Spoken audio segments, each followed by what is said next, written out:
శ్రీమతి పల్లె సింధూర. Thank you అధ్యక్ష.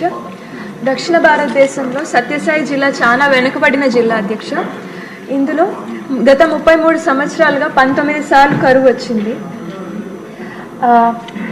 పుట్టపర్తి నియోజకవర్గంలోని 6 మండలాలకి సస్యశ్యామలం చేయాలనే గొప్ప ఉద్దేశంతో మన గౌరవ ముఖ్యమంత్రి వర్యులు శ్రీ నారా చంద్రబాబు నాయుడు గారు 2018లో 193 చెరువులు హంద్రీ నీవా ద్వారా నింపాలని జీవో నంబర్ RT-201 ద్వారా 3.34 crores ఒక డిపిఆర్ని శాంక్షన్ చేయించడం జరిగింది అధ్యక్ష. కానీ తర్వాత 2021లో ఈ జీవో ఎంఎస్ నంబర్ 36 ద్వారా 864 crores దీనికి రాయలసీమ డ్రాట్ మిటిగేషన్ ప్రాజెక్ట్ కింద అడ్మినిస్ట్రేటివ్ శాంక్షన్ కూడా వచ్చింది అధ్యక్ష. కానీ ఈ వర్క్లన్నీ ఆగిపోయాయి అధ్యక్ష.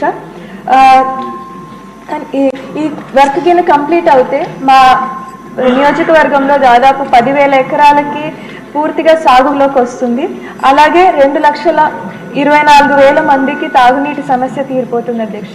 ఇది పుట్టపర్తి నియోజకవర్గం ఒక డ్రీమ్ ప్రాజెక్ట్ ఇది. అలాగే ఒక చాలా వరంగా మారుతుంది, మరో కోస్తాగా మా నియోజకవర్గం మారుతుంది అధ్యక్ష. మీ ద్వారా మంత్రివర్యుల్ని ఇది తిరిగి ప్రారంభించమని కోరుతున్నాను. అలాగే త్వరగా పూర్తి చేయమని కోరుతున్నాను అధ్యక్ష. Thank you.